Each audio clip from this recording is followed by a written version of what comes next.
नहीं जी, ये हैं पैमाने। मतलब ये पत्थर के बने हुए हैं। ये वज़न करने के बाट हैं। और ये देखें आप, ये तराजू है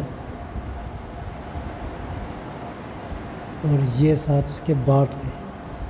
जिस तरह आज हमने किलो, 2 किलो, 5 इस तरह रखे हुए, ये उनके बाट यूज़ होते थे। ये इसके साथ बाट के तौर पे यूज़ होता था।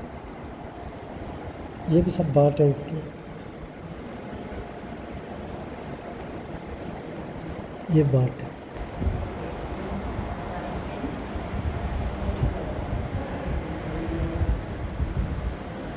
ये बड़ी चीज़ों के वज़न के लिए, ये छोटी चीज़ों का, ये उससे छोटी चीज़ों के वज़न के लिए थे।